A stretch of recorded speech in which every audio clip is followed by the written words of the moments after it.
歡迎嚟到講牛澳洲生活。Hello，大家好啊！我哋有幾個禮拜冇出片呢，因為春天呢，其實喺個後院嘅種植呢，就係好忙嘅。我哋啲週末呢，都係攞嚟做晒呢一啲 gardening 嘅功夫啊，所以呢，冇乜時間出片。咁我哋逐樣同大家分享我哋嘅後院種植啦。先同大家講下呢一個士多啤梨嘅種植啊。咁啊，話說咧，我今年咧係第3年啦，叫做開始即繼續種呢個士多啤梨㗎啦。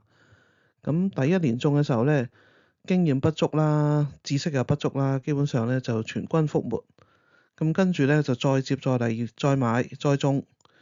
咁呢個圖中所見呢3盤咧，就係我今年4月嘅時候買嘅，就係最新近買嘅3盤。咁唔好意思啦，因為嗰陣時就唔記得咗影啊，整完個網先記得影，就搞到咁嘅款。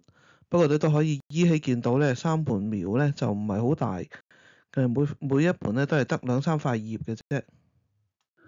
咁呢3盤嘅士多啤梨咧，我就用咗一個新嘅嘗試，就係叫做盤中盤嘅種法。咁係點樣操作咧？咁就係將嗰個士多啤梨個盤底咧就 cut 咗。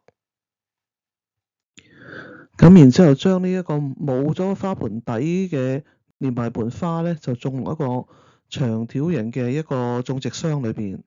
咁一個長嘅種植箱咧，我就種咗3盤啦。咁啊，俾大家睇下咧，實際個操作咧就係咁樣啦。咁你見到呢個就係其實本身係嗰個士多啤梨根嘅花盆嚟嘅。咁我就將佢 cut 咗個底，然之後種落一個大嘅長嘅種植箱啦。咁其實咁樣種嘅好處咧，你可以見到啦，啲士多啤梨佢生出嚟嘅時候咧，佢因為即係佢喺啲自己個盤仔嘅時候咧，佢就晾高咗嘛。咁佢瀡落嚟，即係掉出嚟嘅時候咧，都唔會咁容易咧就揩到嗰個大種植箱嗰個泥面。咁咧，所以啲士多啤梨咧就冇咁容易爛啦。咁佢如果困喺呢個盤仔裏邊咧，所可以即係用到嘅泥咧，其實得好少，咁佢可以得到嘅養分都好少咧。咁呢個就係我之前種嘅問題啦。嗰啲士多啤梨種出嚟咧，好瘦弱。咁同埋咧，嗰陣時亦都唔識控制啲水啦，成日咧就太過乾啦，啲水咧就啲士多啤梨就乾死晒啦。咁如果咁樣用咧，喺個大嘅種植箱嗰度咧，咁嗰啲泥喺側邊咧，咁我哋中意點樣加水加肥咧，都係好容易控制啊。咁而且啲根咧有好多地方可以發展啦，咁咧就變咗冇咁容易一來又乾死或者係即係或者係漚死，咁同埋咧就可以有好多嘅空間咧俾啲泥生長同埋吸收營養。咁啊，記唔記得呢個係咧4月買翻嚟嘅樣？呢一個咧係10月中2個禮拜前，經過呢個漫長嘅冬天之後咧，嗰幾盤小嘅士多啤梨苗咧已經成長到咁嘅樣啦。咁啊，非常之多葉啦，同埋好多花啦。咁見到佢個葉嘅 size，葉片嘅 size 都好大啦。咁你係佢哋生長得非常之好嘅一個跡象啊。咁所以證明咧，呢一個方法咧似乎係 work 嘅喎。呢個係我種咗3年嘅士多啤梨咧，第一次得到咁大嘅成功啊！咁再過多2個禮拜咧，10月尾嘅時候就係咁嘅款啦。哇！你見到咧更加爆盤，原本可以見到少少泥都見唔到啦，全部俾啲葉遮住晒。兼且咧，每一盤你見到咧，一盤裏邊其實有好多塊葉啦，而且咧都有好多嘅果實啊。咁呢啲果實個樣子咧都幾即係點啊？幾工整啊，應該話幾均勻、幾工整。咁喺呢一個箱裏邊嘅士多啤梨咧，嗰啲花其實咧我就完全冇理佢咧，冇去幫佢授粉嘅。咁亦都咧長期咧就係遮住咗喺個網裏邊。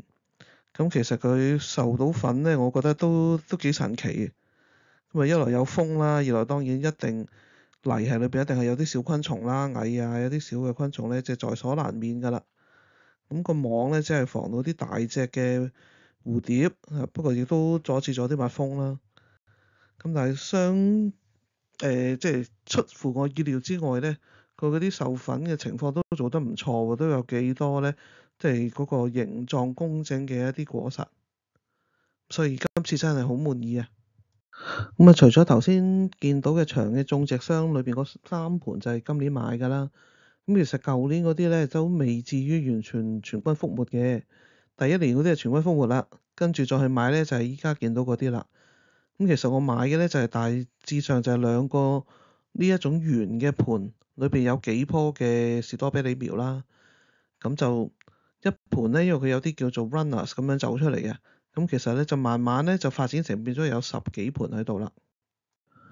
咁呢邊啲10幾盤咧走勢都唔錯，咁有啲咧都可以生長到咧幾大粒嘅士多啤梨走出嚟嘅。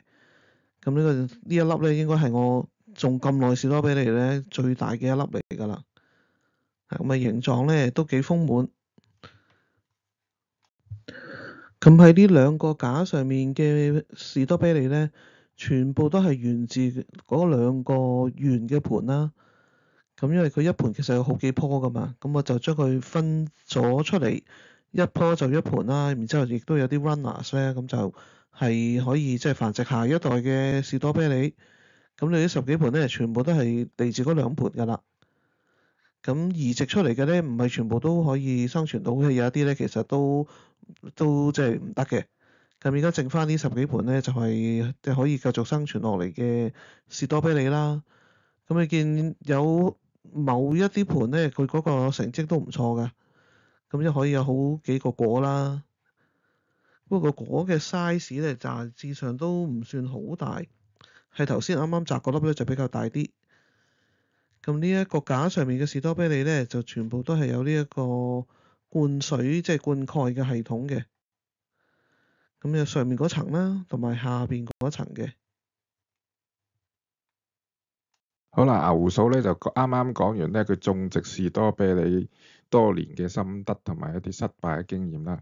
咁我就講下我哋今年嗰個呢個 irrigation 嘅系統啦。咁我哋其實咧成個種植嘅地方咧都有唔同嘅 irrigation 嘅系統嘅。